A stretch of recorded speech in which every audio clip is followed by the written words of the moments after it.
Board class 10th वाले सभी students ध्यान दें। प्यारे बच्चों, आप सभी बच्चे अगर सामाजिक विज्ञान का पेपर देने जा रहे हैं तो इस क्वेश्चन पेपर को 2 बजे से पहले रट लेना है। अच्छे से इन प्रश्नों को याद कर लेना है क्योंकि ये प्रश्न परीक्षा में आ रहे हैं। ध्यान से प्रश्नों को देखें और अच्छे से इन प्रश्नों को कर लें आप याद। मैं जो पेपर बता रहा हूँ ध्यान से देख लेना है और अच्छे से याद करके ही जाना है क्योंकि ये पूरा का पूरा पेपर है विथ सॉल्यूशन मैं आपको यहाँ पर बता रहा हूँ। ध्यान से देखें और अच्छे से पास हो जाएं इतना आपको लिखकर जरूर आना है क्योंकि ये पूरा पेपर आपकी स्क्रीन के सामने आ चुका है। जितने भी छात्र इस वीडियो को देख रहे हैं प्यारे बच्चों ध्यान से देख लीजिए, मेहनत कर लीजिए। मैं आपसे यही कहूँगा क्योंकि मेरे द्वारा जो प्रश्न पत्र बताए गए हैं वो सारे पेपर में परीक्षा में फंस जाएंगे। मृदा निर्माण में सबसे अधिक योगदान किसका होता है? तो मृदा का मतलब होता है मिट्टी। मिट्टी के निर्माण में सबसे ज़्यादा जो योगदान होता है वो होता है शेल का। सेल यानी कि होता है पत्थर। पत्थर का सबसे ज़्यादा निर्माण होता है। सरदार सरोवर बांध किस नदी पर है? तो सरदार सरोवर जो बांध है वो नर्मदा नदी पर बनाया गया है। तो यहाँ पर आपको नर्मदा करेक्ट करना है। जितने भी बच्चे इस वीडियो को देख रहे हैं तो चैनल को आपको ज़रूर सब्सक्राइब करना है क्योंकि मेरे द्वारा इसी चैनल पर रिजल्ट देखने को मिलेगा।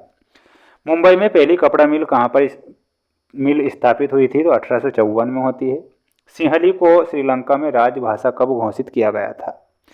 तो इसे राजभाषा का दर्जा कब मिलता है? तो 1956 में राजभाषा का दर्जा मिलता है। तो 1956 करेक्ट करके आना है। ये पूरा पेपर सॉल्यूशन के साथ बता रहा हूँ। अगर वाकई पास होना चाहते हैं तो पूरा पेपर ही देख कर जाना है। अधूरा पेपर देखेंगे बाद में आप पछताओगे।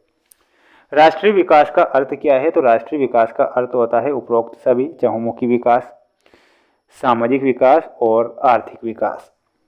कपास किस प्रकार का उत्पाद है? तो कपास एक प्राकृतिक उत्पाद है। तो यहाँ पर आपको लिखना है प्राकृतिक। ध्यान से पेपर को देख लो और अच्छे से याद कर लो। याद क्या कर लो? रट्ठा मार लो क्योंकि ये प्रश्न परीक्षा में आएंगे और बाद में आप पछताओगे कि काश हम पेपर को देखकर आ जाते। पूरा पेपर सॉल्यूशन के साथ बता रहा हूँ जो परीक्षा में आएगा। संपूर्ण उत्तरी मैदान मृदा से बना है। तो संपूर्ण उत्तरी मैदान जलोढ़ मृदा से बना है। तो यहाँ पर क्या लिखना है? जलोढ़। देश में आधे से अधिक वन क्षेत्र घोषित किए गए हैं तो वो किए गए हैं आरक्षित। तो यहाँ पर क्या लिखना है? आरक्षित। महानदी बेसिन में परियोजना जल संरक्षण और बाढ़ नियंत्रण का समन्वय है। तो इसमें आपको लिखना है और वो हो जाएगा हीराकुंड। हीराकुंड। बेल्जियम की कुल आबादी का 59% हिस्सा इलाके में रहता है। तो वो कौन से इलाके में रहता है? उत्तरी इलाके में। पर आधारित सामाजिक विभाजन सिर्फ भारत में है। तो किस पर आधारित? जाति पर आधारित। तो यहाँ पर जाति लिखना है। वहीं भूमिगत जल संसाधन का उदाहरण है। तो भूमिगत जल नवीकरणीय संसाधन का उदाहरण है। तो यहाँ पर आपको क्या लिखना है? नवीकरणीय। अब आप इसका एक स्क्रीनशॉट ले लीजिए, पढ़ लीजिए और छाप लीजिए पूरा पेपर क्योंकि पूरा का पूरा पेपर बता रहा हूँ सॉल्यूशन के साथ और 100% आपकी परीक्षा में ये पेपर आएगा। ठीक है। अगला है बांधवगढ़ राष्ट्रीय उद्यान कहाँ पर है? तो बांधवगढ़ राष्ट्रीय जो उद्यान है वो मध्य प्रदेश। चाय में आपको असम से मिलाना है। फ्रांस की क्रांति कब होती है? तो वो 1789 में हुई थी। रोलेट एक्ट 1919 में होता है। बेल्जियम की भाषा में डच, फ्रेंच और करेंसी में आपको मिलाना है देश की सरकार उसे प्राधिकृत करती है। ये आपकी यहाँ पर जोड़ी हो चुकी है। ध्यान से पूरी जोड़ी देख लेना है और अच्छे से रट लेना है, याद कर लेना है। अगर पास होना है तो पूरा पेपर देख कर ही जाना है। अगर आप अधूरा पेपर देखते हैं तो बाद में आप पछताओगे। इतना मैं आपसे अभी कह रहा हूँ। ठीक है, देखिएगा। मध्य प्रदेश में स्थायी वनों के अंतर्गत सर्वाधिक वन क्षेत्र आते हैं। ये बिल्कुल असत्य होगा। बहुउद्देशीय योजनाओं के कारण भूकंप आने की संभावना बढ़ जाती है। तो ये भी सत्य बताना है। 1805 में फ्रांस की क्रांति होती है। गलत होगा। ठीक है, फ्रांस की क्रांति हुई थी 1789 में। यूरोपीय संघ का मुख्यालय ब्रुसेल्स में है।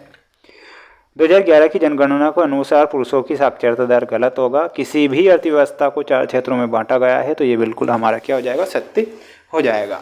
स्क्रीनशॉट ले लो और रट के चले जाओ। इन प्रश्नों को याद करके चले जाओ। अगर पास होना है तो पेपर पूरा देखना है, ध्यान से देख लेना है पूरे के पूरे पेपर। देखिएगा, बांधों को आधुनिक भारत का मंदिर किसने कहा था? तो बांधों को आधुनिक भारत का जो मंदिर कहा था वो कहा था जवाहरलाल ने। अब ये जवाहरलाल कौन है? ये वही है जवाहरलाल नेहरू। पवन और सौर ऊर्जा संसाधनों की बहुतायत किस राज्य में है? तो उस राज्य का नाम है राजस्थान, म्हारो राजस्थान।